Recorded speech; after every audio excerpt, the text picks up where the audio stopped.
Go. All right, so we have, excuse me, we have so far had a chance to kind of get our feet on the ground with just the practical forward movement is better than not. And if you need to course correct a little bit on progress as you're making it, that's a million times better than like getting stressed out and avoiding and then waiting till a deadline and slapping something together. In the process of research, we have to do a lot of notation and a lot more communicating than typically a lot of folks outside of science and research realize. Relatively very few of us are those savant islands unto ourselves where we don't do our work or make our progress completely in a vacuum. Unless we're starting with, sticks and stones and arriving at microprocessors on your own somehow. We're at least starting from the progress and the hard work of lots of other people.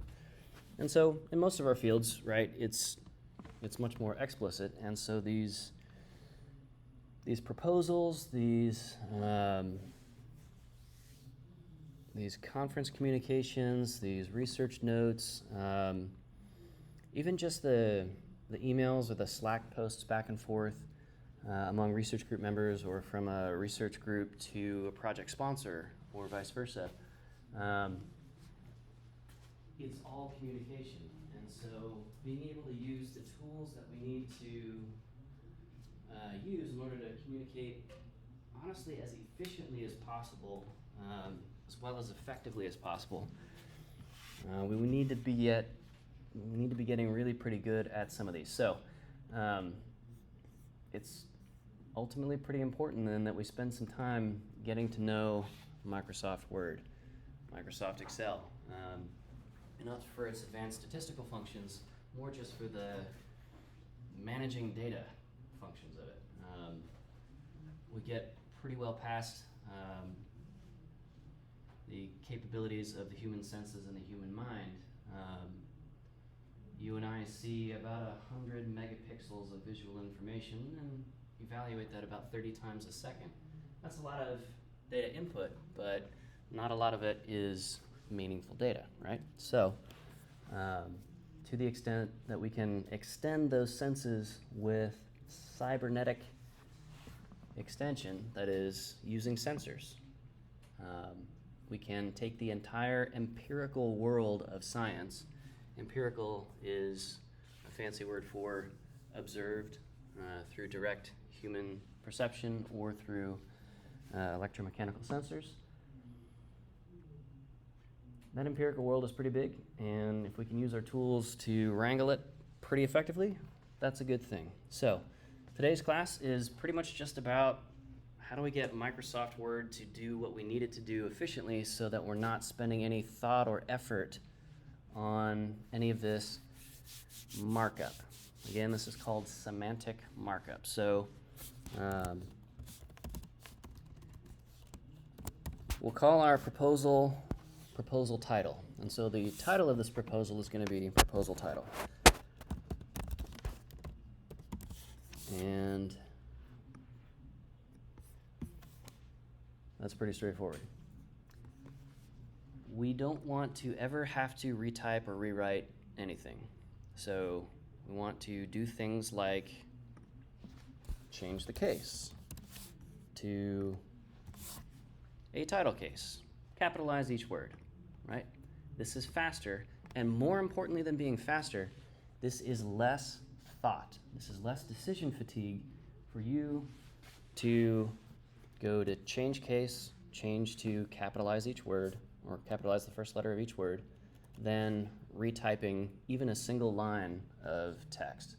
You're going to be typing a lot. You want to keep your effort onto where it matters, the actual content, instead of changing formatting like that. Okay? So that is one of many tools we want to just automatically reach for in Word when we are doing our writing. Okay?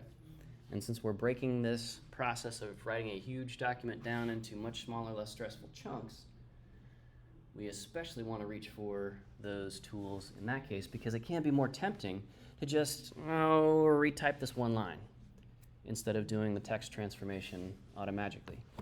Everything that we have to retype is another opportunity for typographic errors and having to edit for those typographic errors. So use the tools as they are present. Okay? Use them, use them, use them. I cannot stress that enough. The semantic markup comes in where we tell the machine, Microsoft Word running atop a computer, any kind of meaning beyond the content of the text about the text. So that's called semantic markup, and this is the title of our proposal. So I'm going to go to our style preview pane up here up top. This top section is called the ribbon. So if I'm referring to the ribbon and you don't see any bows or ribbons, this is what I'm talking about. I'm going to click the title style, and now the computer as well as the human reader understand, so to speak, that this is title text. This is the name, the identity of the document. So after that, we'd have a bunch of front matter sections, and then chapter 1, let's call it Introduction. That is a top level heading, or a level 1 heading. This is a fresh blank document, so heading styles are Microsoft default. They're blue and they use Calibri Light as a highly screen readable at low resolution, like for projectors, where I can see each pixel forming these letters and numbers and other characters. Sans serif font, right? We talked about that on Tuesday. So this is Microsoft trying to assist us in little ways to make this document a little bit more ergonomic or readable with less eye strain and less effort. But this is not matching the grad school's template or requirements for chapter heading formats. So now the document knows that we have things called chapters, and it knows what the first chapter is called. So that gives you the ability in the view section of the ribbon. All right, so about 2/3 of the way over, the view section of the ribbon. Click on the navigation pane option, or if your Microsoft Word layout is different because you're using a Windows machine, then you can go into the view menu up top, go to the sidebar, and select not thumbnail previews, image previews of each page, but navigation. So semantic markup does this for us. Now for this eventually 200 or 300 page long document, when it's your thesis or dissertation, and it's got hundreds of pages of data tables that you don't have to write every page of, right? You just hit output on SPSS or SAS and copy paste those tables in for posterity, so that you don't have to spend effort on that. You can just write the parts that you actually have to write.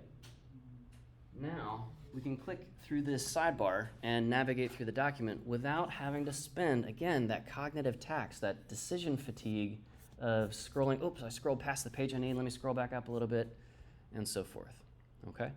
In a big document where you're copy pasting in stuff from other places, table data, images, figures, all that stuff, you're going to be jumping around quite a bit later on in the composition of your thesis or dissertation. So if you mark it up early with these little tags, with a single click, you zoom exactly to it very precisely.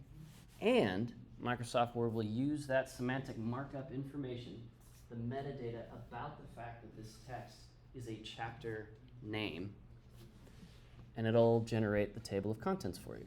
And it'll put in page numbers accurately. And it will update those page numbers without you having to do that manually with a quick couple of clicks. All right, so let's add chapter 1, introduction.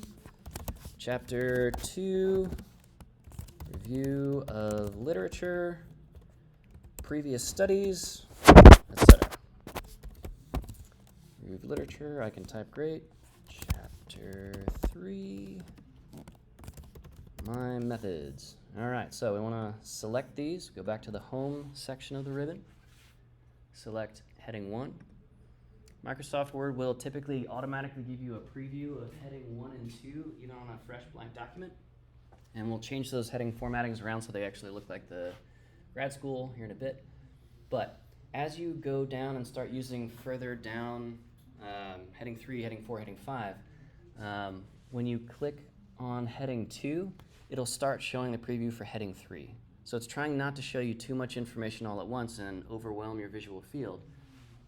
This is pretty efficient and compact in that way. So as an assignment for this class, right, we've already done top level headings for your proposal. Everybody, regardless of your project, regardless of even if you know what your research questions are, you know you're going to have at least these chapters and maybe a few other things as well. So then chapter 4, works cited, not a bibliography, but some fields will want you or require you to title that bibliography instead, because why should things be straightforward and easy? And so forth. All right, so now I've got chapters 1, 2, 3, and 4. Up here in the front matter, instead of hitting enter a bunch of times and having to edit those lots of carriage return or line break marks, we can see as paragraph marks here. What I'm going to do is, in my case on a Mac or on a Windows machine, I believe it's Control Return or Control Enter, to input a manual page break. So this is an invisible character like a space, and it just forces everything after it onto the next page. There are also section breaks. So if you need to change the numbering from Roman numerals in your front matter to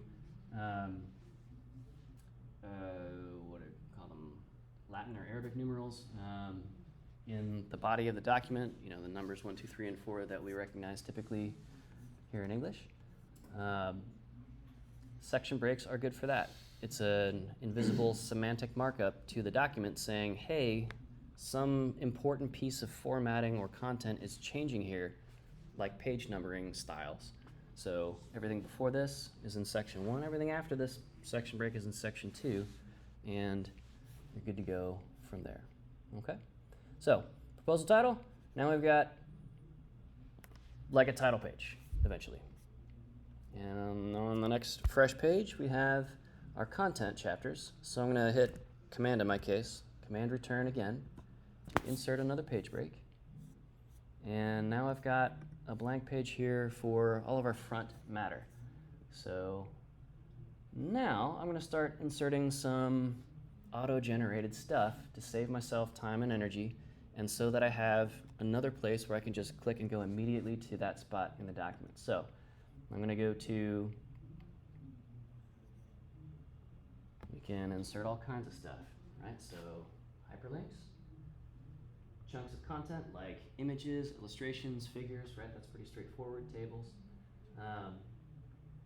But for us in this class, we want to pay particular attention to cross-references, page numbers, pretty straightforward, index and tables, and captions. So captions are the title above a table and typically listed above or below a figure, depending on whether or not you're using APA style formatting for your references. Okay, so let's go to index and tables, and we're still in the front matter here, right after our title page. So I want a table of contents, and the from template is kind of close-ish to what the grad school wants. So we're going to put this in, and then we can modify it later, and so forth. We do want it to show page numbers. We want it to force those page numbers to the right. It's called guttering right. And we'll use hyperlinks instead of page numbers, meaning that you can click on those in this document or output it to a PDF and click on the PDF's table of contents, and it'll bring you to the right page as you go. You can modify that, update the template to be sort of precisely what the grad school needs and not have to deal with it later, or input other options. The grad school does want the little dots. They're kind of blurry on this screen, but they do want the tab header of dots, so we'll use those. Hit OK, And that semantic markup is now done for us. I don't ever have to spend any time or effort on my table of contents, my list of figures, my list of tables, my list of equations, or my table of authorities. 4 different sub-kinds of table of contents that show up in proposal type documents. Okay? Cool. So this work is already done in the template file, but it's important that you guys and gals and non-binary pals know how to do this on your own, because inevitably, late at night, when you're editing stuff and you're getting ready to turn it into your committee and stuff like that, and you accidentally select an invisible page break while you're editing and delete it, or a section break, and all the page numbers get all weird. If you don't catch that in time to just hit undo, you need to know how to, hopefully everybody knows how to do this, but. Control is that? Say again? Control is that? Control Z, yes, in Windows, yeah, or Command Z in Mac, okay? But we want to get real comfortable with toggling this paragraph symbol, this backwards capital P with 2 stems, to show and hide these invisible characters. This is such a huge pain in the ass in a big document when something starts getting weird. So turn this stuff on, figure out what's missing or got overtyped or replaced or changed in its type. Maybe you inserted a page break, but you really meant a section break onto a new page. You can find that stuff when you can see it. So it's a lot easier to see with toggling this stuff on. And you can repair template files pretty quickly and easily in that way. All right? So in our chapter 1, our next move is going to be on this sort of real simple outline that we have, starting to put in our subheadings. Yeah? So sort of titling smaller sections or reaches of content that are, you know, as short as a few paragraphs, as long as a whole bunch of pages in a row, under things like the introduction. So logical divisions that are in the template file, like what's the setting of research topic? What's the geographic setting? What's the recent history? And when you are doing writing, turn off the formatting marks so that your brain has less to process 30 times a second, and so forth. History of research topic, etc. These would be, if this is a chapter heading, these would be headings or subheadings. You'll see that referred to possibly in different ways. So I'm going to hold Command. You could hold Control on your computer, if it's Windows, to select multiple lines independently, and then apply, in this case, the heading 2 style to them. So it's a little bit smaller text, and semantically, those are filed under chapter 1, right? So it's building this stuff for you. What it won't do automatically is update that table of contents for you in the same way. Usability researchers found back in the 1990s, when this stuff was first added to Word, if you sort of live update the table of contents, A, it's really, really laggy on the computers of the 1990s, and B, as the length of this changes, it's pushing everything else down potentially onto new pages, and so you're writing something 50 pages down, and all of a sudden it just disappears and goes on to the next page because Microsoft Word was trying to keep the table of contents in sync for you, and that was bad. That was a little bit over-eager. It was a little bit sweaty try-hard of a vibe. So instead, we want to right or alt-click or 2-finger click on Mac and go down to Update Field. Fields are these things that are a whole bunch of machine code, but they're also visible as text. But the machine code isn't the text. It's applied to the text. So those are called codes, fields or field codes in Microsoft products. So you can toggle field codes on and off. You can switch on and off that functionality, or you can update a field and have the machine sort of refresh the field codes inside of it. So when we do that for a table of contents, if you apply any formatting to make this look like exactly what the grad school wants, and then update the entire table, it'll wipe out that formatting and take it back to the template that Microsoft Word knows. So you can zap a bunch of your work on accident that way. In this case, we're adding some subheadings here in the introduction section that we want people to be able to read if they're not using Microsoft Word to do it. So we need to update the entire table instead of just those page numbers. So we'll do that. As obvious and as boring and as straightforward as this is, super key to do. And now it's good to go. Yeah. A silly question. Not a silly question. Go on. So the headings always turn blue. Yeah. Right now, in a default document. Okay, so it changes later? We change them later. Yeah. Okay, I was You're always in the gonna driver's just, seat. Yeah. like, highlight it all and turn it back to black, or? Yeah. So that's exactly what you do, and there's a specific way to do that so you don't have to scroll through the whole document and highlight each one. Because, you know, in a full-size dissertation, that could take an hour to scroll through a document that big and just apply setting changes, formatting changes to headings and subheadings. So let's find a faster way to do that. If you right or alt-click on any particular heading and go to select all instances, it does that for you. All right? So anytime you can avoid precision mousing and scrolling all the way through a huge stressful document, avoid it.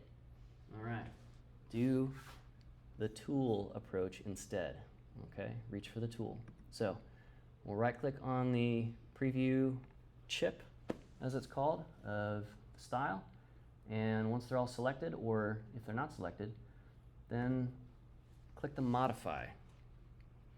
And now we're getting into the style templates for your template document. This turtle's all the way down, man. All right. So we want it not blue. And right on the front page of this, there's a whole bunch of pages to these styles because it's very complex.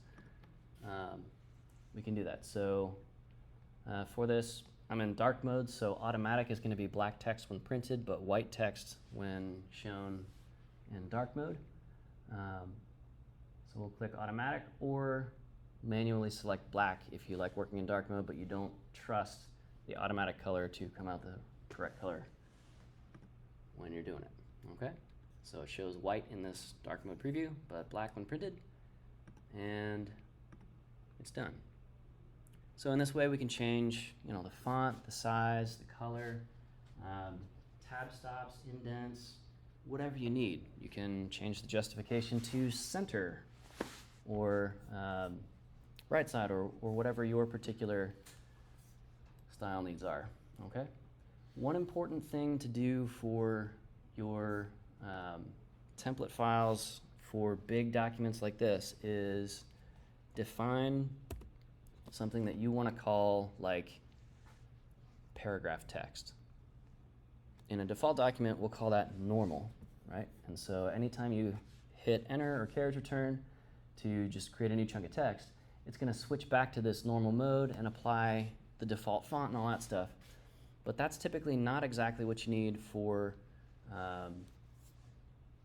like the actual text. It's maybe got a different indent, or it needs to be flush right or justified on the right hand edge so it's not all jagged lines, or it needs to be jagged lines, not justified to the right, whatever. So we want to not modify normal because that's also going to modify all of the styles, including headings that are based on normal. They all inherit the changes from the ancestor or base style of normal.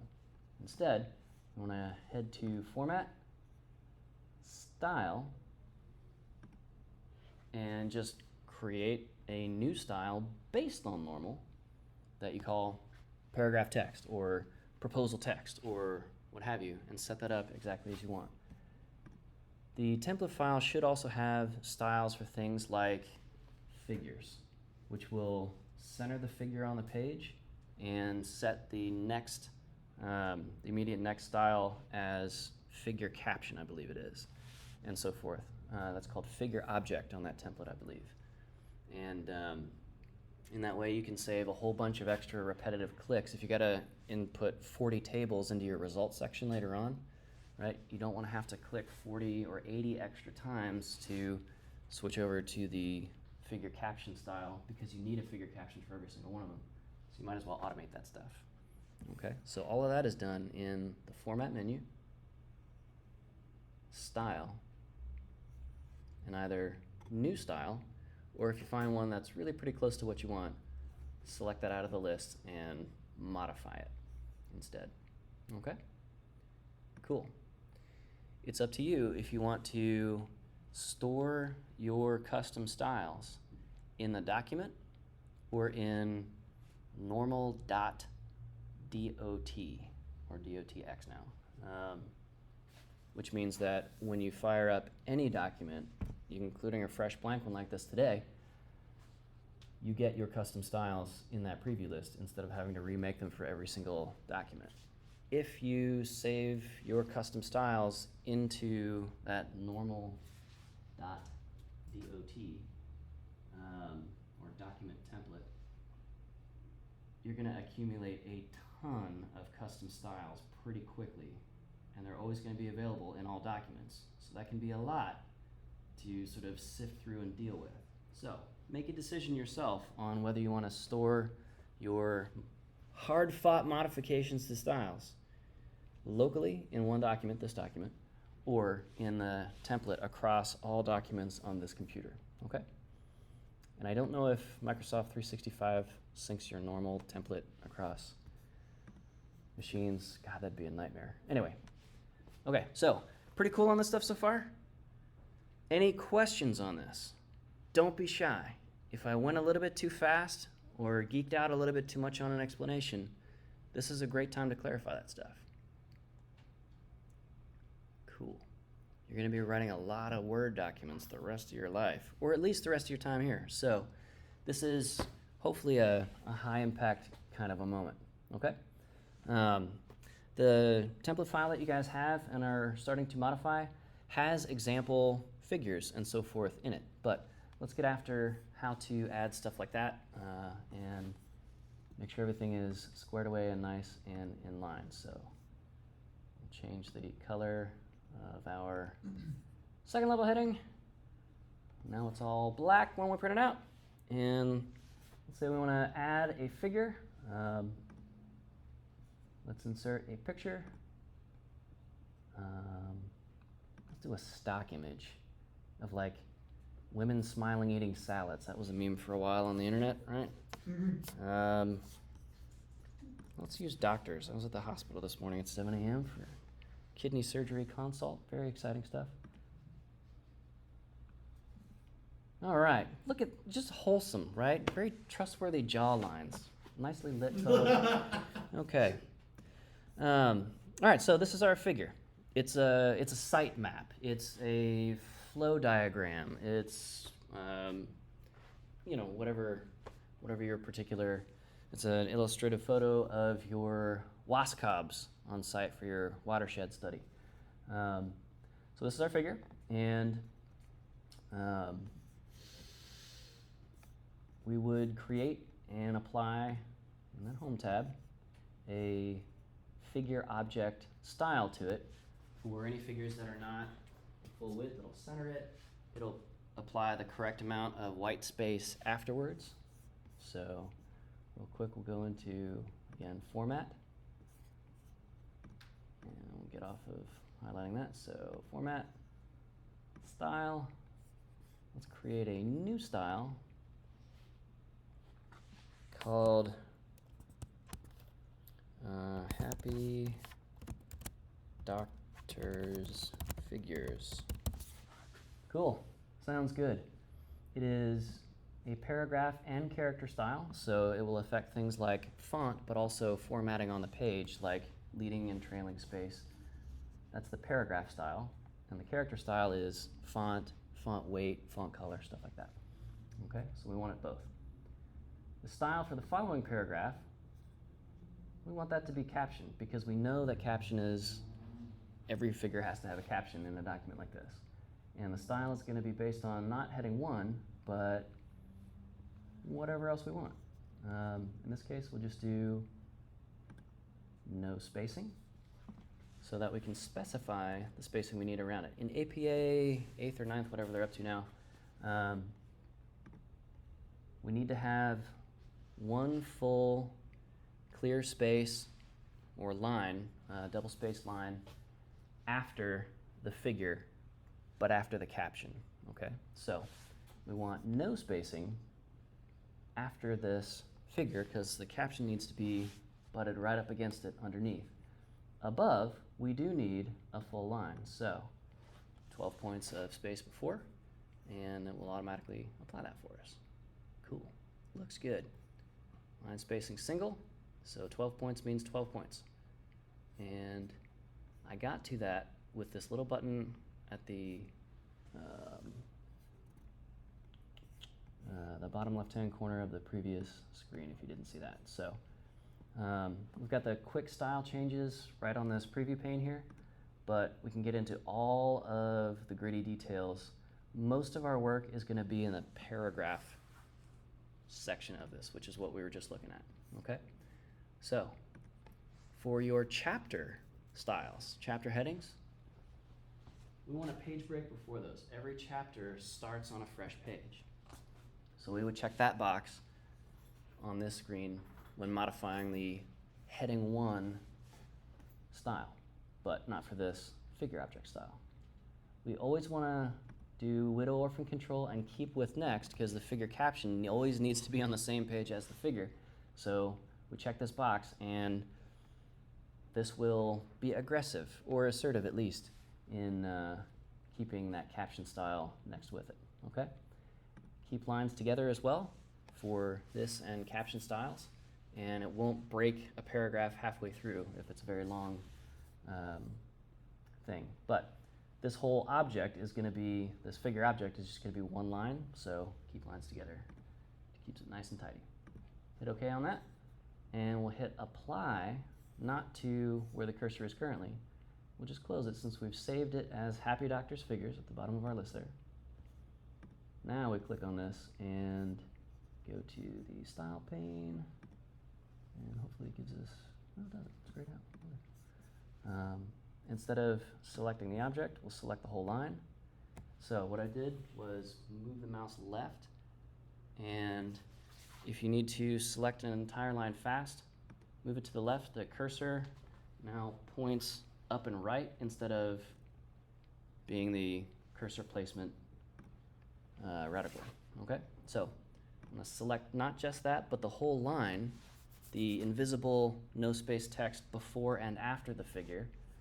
This figure is essentially, functionally speaking, one letter worth of content. It's just a very big letter. So we want to select that whole line or that whole paragraph by clicking to the left of it and then applying our doctors. Where are we? Go to the style. And for our doctors one, I did not check the box, unfortunately, that said add this style to our style preview pane, so I gotta go back to the style menu and find it. Let's see. Happy Doctors Figures. It gives us a summary of it. 12 points of space before, so one line. Keep with next, keep lines together, all that stuff we specified. Hit apply, and good to go. Okay? So that has fixed our spacing. We don't ever want to just like, okay, I need some white space. Let me just hit return a bunch of times. This will screw up your formatting so hard by the time you've got a 200-page document or a 30-page document. And it's a gigantic pain in the ass to fix. So don't do that. Specify the space that you need, and then it's perfectly consistent every time. And if you need to change it for some reason, you change all of it all at once and in a couple of clicks. Not a big deal, okay? So we got our figure. Now we gotta put in our figure caption. So we'll, let's see, move this line down here. And let's click after the figure. There we go. All right. And go to the insert menu, caption. All right, so here's where we tell it an equation, a figure, or a table, and we can specify additional kinds of things to caption under new label. So if you have something else like diagrams or processes or whatever else that you need to be in a separate list, that's where you do that under the new label button. It'll track the numbering for you. Please don't ever waste your life on numbering things because you're going to move things around, the numbers are going to change, and every time you change it, you're going to have to update those yourself or let the computer do it for you. So, figure 1. The caption for this is going to be almost as good as women smiling eating salads. Good. All right, and the visible formatting for your captions is very tightly specified by your style guides. So typically that's going to be APA or MLA or Chicago based on your particular major or disciplinary area. So whatever most of the journals in your field use, for me it's APA. You want to customize that caption style, which is over here, with the other styles to make it look like the correct thing. In this case, it's not going to end up being italics and light blue and this particular font. We're going to have to change all of that stuff, but we change the style, not the individual caption, and it's pretty efficient. So type in the content of that caption, insert it, and I might have put it above, yeah, okay. And now we are good to go. So let's put, I accidentally stuck the next heading in there. So we'll cut that out. All right. And so if you have a table to insert elsewhere, maybe in your method section, it's the same process, right? We'll insert the table, and then we want to insert, in this case, for APA, table captions go above, figure captions go below, but I'm not going to spend much time fixing that. Go back to that insert menu, caption, and change the style. So we're down below figure 1 semantically in the document and structurally in the document. So it's auto numbering to figure 2. We want to change to table 1 and type in, this is my table caption, and so forth. Okay, so change. This is kind of a pain in the butt to have to change these, but Microsoft Word doesn't know what you need until you tell it. So you would do that and insert that. And as you can see, the caption style has 12 points of spacing after it. So this is something that we'd modify and get rid of in modifying the caption style. We know how to do that, right? We find the style in the preview or in the style menu, right click, modify, go through that whole process, and so forth. Okay, so now we have auto-numbered objects of specified types throughout the document, and when it comes time to put in that list of tables and figures, it's just like the table of contents, but slightly different specification on what gets captured in there. So your table of contents will not process and include any caption titles or figures, tables, captions, stuff like that. So Command Enter to put in a page break, and we'll put in our list of figures heading. We're not going to apply a heading 1 style to list of figures because the table of contents should not list the list of figures. That would be lists of lists, and that's too much. So we'll style that to look like it, but not actually be a chapter level heading. And go back to the insert menu, index and tables again, and tables of figures. We select which kind we want, figure, not table, and it does the exact same thing, right? Applies a format, does the pagination, and creates field codes around the text, so you can update that and sort of weed it out as you need to at any point. Okay, cool. Same thing with list of tables. So for repetition's sake, let's add that list of tables. Again, insert menu, index and tables. Select table style, table caption type. Apply a template. The default one's pretty good. And we're good to go. And now we don't ever have to worry about just the sort of increasing weight of maintaining this document as we're writing it out. We're freed up to just do the writing, to just copy paste those diagrams, sitemaps, figures, all that stuff in, and keep on writing. Okay? So these are going to be pretty useful and hopefully become reflexive reaches for these embedded tools inside a document. We got almost 10 minutes left. Are there any sort of writing techniques, like the mechanics of using Microsoft Word, that anybody is curious about that we haven't yet covered? Something specific to your field, like I'm doing hydrology and I need to put in a whole bunch of equations.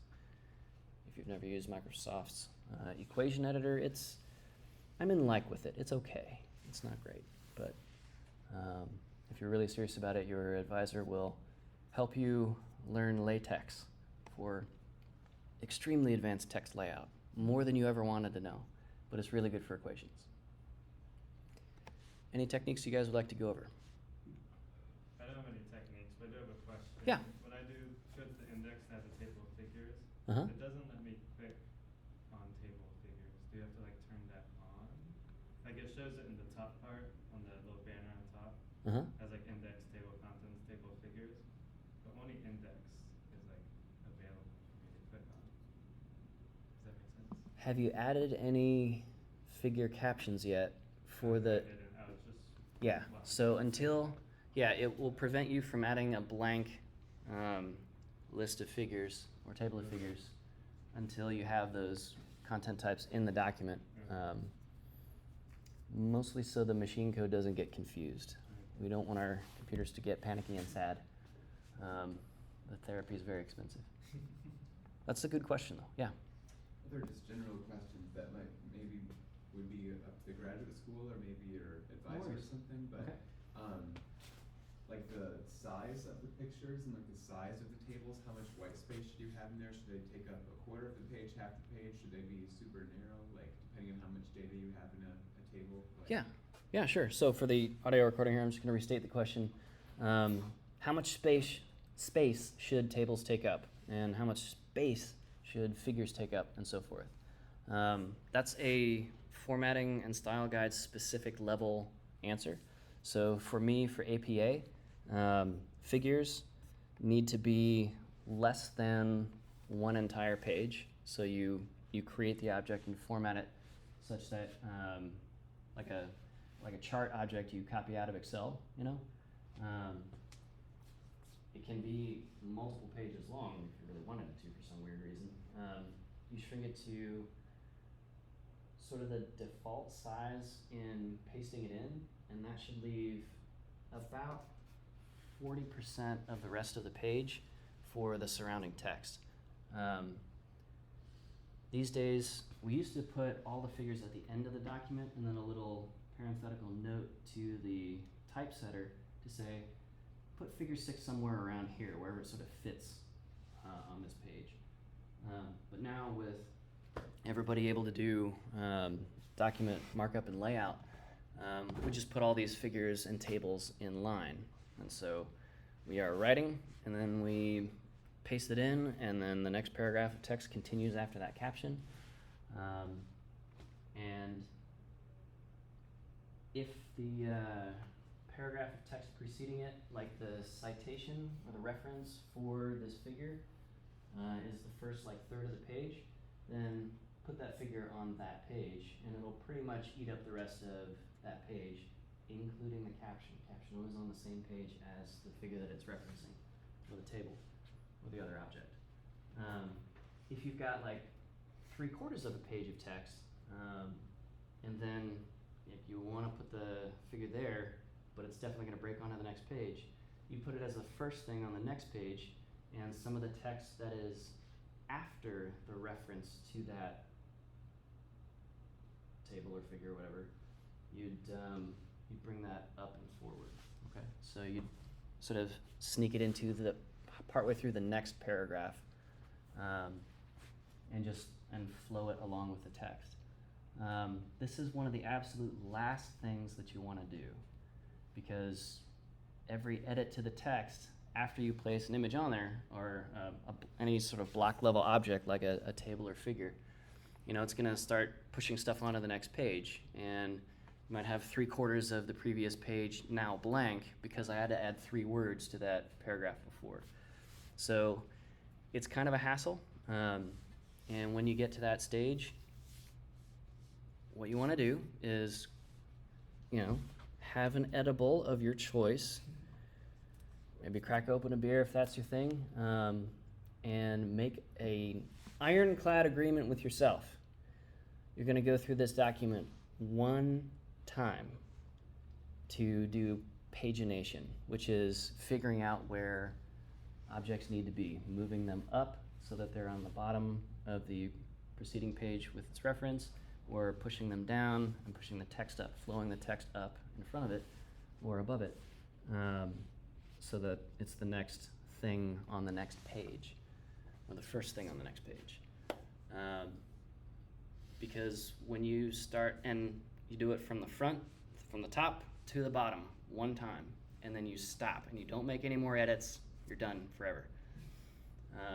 Because it gets into this situation where you move this one, and then, oh, I forgot this one thing, so I go back up there, now I gotta move this one again, and you're totally wasting time, So when we get into the sort of finalizing steps, the proofreading, the copy editing, with the proposal pretty well written towards the end of the semester, we'll put together a list of a whole bunch of single pass efforts through the document. So we want to go through and make sure, first pass, all of the headings are correctly hierarchically ordered. Does this look like it should? Does your table of contents look like it should when you update it? Go through the document one time with that. Go through the document one time with copy editing, fixing typos, adding a sentence, clarifying something here or there. And then one time, for example, to go through those block level figures and so forth. And doing them in a sort of a fairly particular order, and always each just one pass for each one, so you're not trying to remember and think and catch a whole bunch of different things at once. That tends to be not quite as fast as doing one pass through and trying to fix everything as you go, but it's a lot less stressful. You can take an afternoon and do all of these things kind of one after the other in a sane sequence, and top to bottom for each one, and it works really pretty well. Gotten good feedback on that particular technique. So write however you're comfortable writing, but this is going through one time almost as you're done to figure out where things need to go in order to make the text flow properly, and to locate block level objects properly, is going to be one of those last things that you worry about. Okay? That's a great question. All right, so from here we've got chapter titles. We started working on subheadings, right? Sort of the more specific things, to the extent that you know them, underneath that. Our next move from here, if you're kind of idling at this point and figuring out what to do, is to put in bullet level list notes to yourself on what the actual content will be. It's a great idea not to write any sentences at this point. So, for example, in chapter 1, might have, make sure one of my first sentences is a shout out to famous person or researcher X. Like the first reference I have in my document, I want it to be to this person because they founded this field of research or whatever, okay?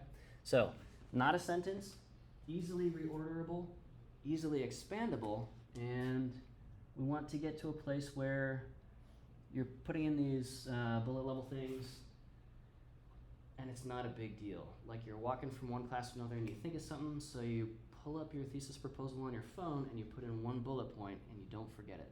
And you don't have to go back and transplant it in later from your notes or your reminder app or whatever. Okay? So, move into the outline level blocking out of this thing, and that'll take us into next week. Sorry we went over on time.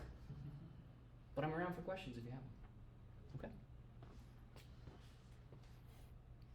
Okay? I'm using exactly these techniques right now in pushing out a file for an application for human subjects review for a research study. So these are production techniques, not just interesting ideas of a random professor. Okay.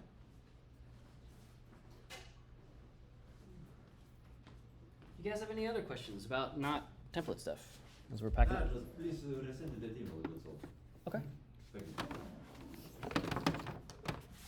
I do. Yeah. Last minute over the weekend, kind of changed the direction that I'm going in. Cool. And so I'm going to be more specific about my question. And I'm still not getting more specific. I'm remaining so broad Okay. still. So tips, tricks, pointers, Lit review. that review. So you have sort of a nascent or budding research question, yeah, or at least area of inquiry. As you start reading papers and start zeroing in on that, you're going to see, oh, somebody's already answered this sort of area around this question. So, okay, I'll read some more of those papers and pretty soon come to see, well, why didn't they ask XYZ? I'm going to ask XYZ. So a great way to rule in what you are going to do is to rule out what everybody else has done or what you're not interested in, right? So creating something from nothing is hard. Ruling stuff out, pretty easy after a while. So read. Take some notes, and it's double duty on filling out your annotated bibliography, and some of those are going to make it into your lit review. So yeah, it all sort of works together. Read.